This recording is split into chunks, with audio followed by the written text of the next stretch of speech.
నా పేరు అంబటి శ్రీధర్, మా అంకాపు. నిన్న మా వదిలి ఇచ్చిన స్టేట్మెంట్లో సమాధానంగా మేము రావడం జరిగింది ప్రెసిడెంట్కు. అక్కడ జరిగింది ఏంటంటే మా ఇద్దరు అన్నదమ్ముల ఆస్తి మేమిద్దరం సంపాదించుకున్నది. మా మా నా తల్లిదండ్రుల ఆస్తి కాదు, ఎవరిది ఆస్తి కాదు. మేము ఇద్దరం సంపాదించుకున్నాము. ఇద్దరం సంపాదించుకున్న తర్వాత నా పెళ్ళైన తర్వాత నాకు కావాల్సిన వాటిని నేను అడిగినప్పుడు మా అన్న ఏం చేసిందంటే ఫస్ట్ సారి మీటింగ్ అయింది. మొత్తం అన్ని రాసుకున్న తర్వాత అన్ని చేసిన తర్వాత వాళ్ళ చెప్పిన వాళ్ళ మాట్లాడాడు, ఎవరి మాట ఒక్కసారి అయిపోయింది. ఇంకోసారి కూడా రాపించుకున్నాం. అందరం కూడా అన్నీ ఒప్పుకుంటాడు. మళ్ళీ ఇంట్లోకి వచ్చిన తర్వాత వాళ్ళని అన్ని కింద మీద వేసేస్తారు. ఎవరి మాట అయినాడు. మొన్న కూడా ఇది ఇట్లా అవుతుందని చెప్పేసి అడిగితే మా అమ్మ అయితే మా అమ్మ కొట్టిండు. మా అమ్మను కొట్టిన కారణంగా మేము పీడీసీ పోవడం జరిగింది.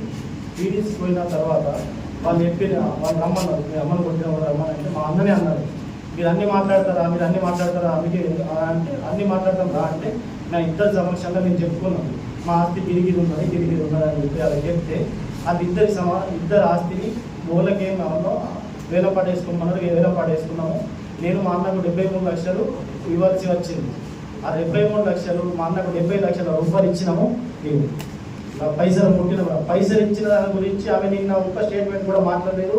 మొత్తం దౌర్జన్యంగానే తీసుకున్నామని చెప్తుంది. తప్పితే ఈ పైసలు తీసుకున్న మాట ఒక్కటి అత్తలేదు. అలా మామయ్య ఉన్నాడు చూసిన వాళ్ళ మామయ్య ఆయన పేరు లక్కవర్తి రాజేందర్, చేతలు ఉంటుంది విరాజేందర్ అని చెప్పేసి అతను మా వీడిసికి వచ్చి మరి పైసలు తీసుకుపోయింది. పైసలు తీసుకుపోయిన తర్వాత కూడా నాకు ఏం రాలేదని చెప్పేసి ఇప్పుడు ఇట్లా దౌర్జన్యం చేసిందని చెప్పి అది ఎంతవరకు కరెక్ట్? ఇప్పుడు మా అన్న ఎందుకు రాలేదు మరి మీడియా ముందుకు? మా అన్న కూడా మంచిది కదా, మా అన్న రావాలి కదమ్మా. మా అన్నను మొత్తం వెనకేసి మా అన్న పేరు మీద ఉన్న ప్లాటు మా వదిన వేయించుకునే అవసరం ఏమొచ్చింది? మా అన్నదే కదా ప్లాటు. ఈసీ చూడండి, మా అన్న ప్లాటు మా వదిన వేయించుకునే అవసరం ఏమున్నది? మా అన్నను ఏం చేయాలనుకుంటున్నారు? ఈ 50 లక్షలు ఎటు పోయినాయి? తీసుకున్నారు. మా అన్నేడి ఇంత మోసం. పైసలు ఇచ్చినాక ఆన్లైన్ ఇప్పుడు ఇల్లు రిజిస్ట్రేషన్ అయ్యి నెల అవుతుంది. ఇంటికి వెళ్ళమంటే వెళ్తలేరు. మొత్తం పైసలు కూడా ఇంకొక 6 లక్షలు ఇచ్చారంటే మధ్యవర్తికి వాళ్ళు ఇచ్చేసారు. ఆ మధ్యవర్తికి ఇచ్చిన తర్వాత నాకు పైసలు తక్కువ అవుతున్నాయంటే మా విడిసి సభ్యులు ఏం చెప్పారు, మీ అన్న పెద్దోడు కదా, మీ అన్నకు ఒక 2,70,000 ఎక్కి అని చెప్తే దానికి కూడా నేను ఒప్పుకున్నాను. 2,70,000 రూపాయలు ఎక్కువ ఇవ్వమని చెప్పారు. మీ అన్న పెద్దోడు ఆడపిల్లలు ఉన్నారా అని చెప్తే ఓడిసిపోతుంది పంచాయని చెప్తే 2,70,000 కూడా నేను మధ్యలో ఆయనకి ఇచ్చిన. కావాలంటే మీ మధ్యలో కాబట్టి 36 మంది ఉంటారు, వాళ్ళకి ఎవరికైనా అడగండి. మా ఇంట్లోనైతే ఎటువంటి లొల్లిలు లేవు. మా వదిన నేను ఇప్పుడు ఏమన్నా లేదు, మా అన్న నేను ఇప్పుడు లొల్లి పెట్టుకున్నది. ఈ పైసల విషయం వచ్చినప్పటికీ ఆమె ₹1 ఇవ్వకుండా ఆమె నాకు నేను సౌదీకి పోయి పంపించిన పైసలు మా అన్నకే పంపించిన. పాస్బుక్లు ఉన్నాయి, ఏమేమి పంపించిన అన్నీ ఉన్నాయి. అర్థమైందా? అన్ని పంపించిన తర్వాత ఇప్పుడు ఇవ్వంటే ఇంత అన్ని పైసలు తీసుకొని ఏమి ఇవ్వలేమని చెప్పినది ఎంతవరకు కరెక్ట్ అన్న? ఏ ఉద్దేశంతో చెప్తున్నారు? ఇంత మంచి గ్రూప్లో 70 లక్షలు తీసుకున్న తర్వాత రిజిస్ట్రేషన్ అయిపోయినాయి, అన్నీ అయిపోయినాయి. ఇప్పుడు నువ్వు వచ్చి ఏమి ఇవ్వలేవు అని చెప్పి దౌర్జన్యం చేసినావు చెప్పి అది ఎంతవరకు కరెక్ట్? ఎవరు దౌర్జన్యం చేసినా మీరు ఏమన్నారు? పైసలు తీసుకోకుండా నువ్వు పైసలు తీసుకున్నప్పుడు చెప్పాలి కదా. నేను ఒక్కసారి అంటే నువ్వు ఓలా తీసుకుపోతావు, నువ్వు రోజు తీసుకుపోతారా? 2 సార్లు 3 సార్లు నువ్వే వచ్చినావు, రిజిస్ట్రేషన్ చేసినావు, మా చెల్లి వచ్చింది, మా అమ్మ వచ్చింది, సంతకాలు పెట్టినవి ఉన్నాయి, అన్నీ ఉన్నాయి. పైసలు తీసుకున్నావు, మీరు తోలుగా తీసుకున్నావు. నా అక్కడికి వెళ్ళి వచ్చిన వాళ్ళు ఉన్నారు, నీ ఎక్కడికి వెళ్ళి వచ్చిన వాళ్ళు ఉన్నారు, అందరూ ఉన్నారు వీడియోస్లో. వాళ్ళు బెదిరించి రిజిస్ట్రేషన్ చేయించారు అన్నట్టు మాట్లాడుతున్నారు. బెదిరించి రిజిస్ట్రేషన్ చేయిస్తే నువ్వు పైసలు తీసుకున్నావు, బెదిరించి రిజిస్ట్రేషన్ ఎందుకు చేయిస్తారన్న? Sub register అడగడా?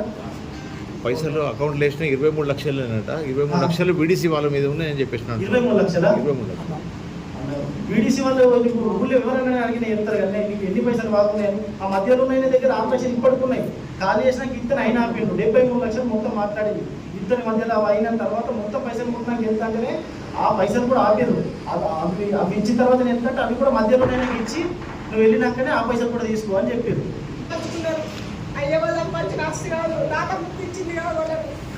వాడు అత్తగారు ఇవ్వలేదు, వాడికి 2 లక్షల కట్నం ఇచ్చింది అత్తగారు. 2 లక్షల కట్నం ఇస్తే మేము 7 తులాల బంగారం పెట్టమని అన్నీ పెట్టినాం, అన్నీ చేసినాక ఇప్పుడు మొత్తం వాడి పెళ్ళయింది, చిన్నోడి పెళ్ళైతే వాళ్ళ వాటాడు వాళ్ళు అడుగుతారు కదా. నేను సంపత్తులు ఏమైనా నన్ను అడుగుతాడు. ఇప్పటికి పెళ్ళి కాలేదు కాబట్టి నన్ను అడుగుతాడు. నేను మరి అంటే నన్ను అంతకు వేస్తున్నావు అని వచ్చి బాబు కొట్టిండు, 2 మూడు కొట్టిండు, తిట్టిండు, మాటలు చేస్తాను. ఇక మేము పోయి సర్వసంలో పట్టించి ఏదైనా ఊరుకు సంబంధించింది ఊరు దాటి మనం పోదు కదా.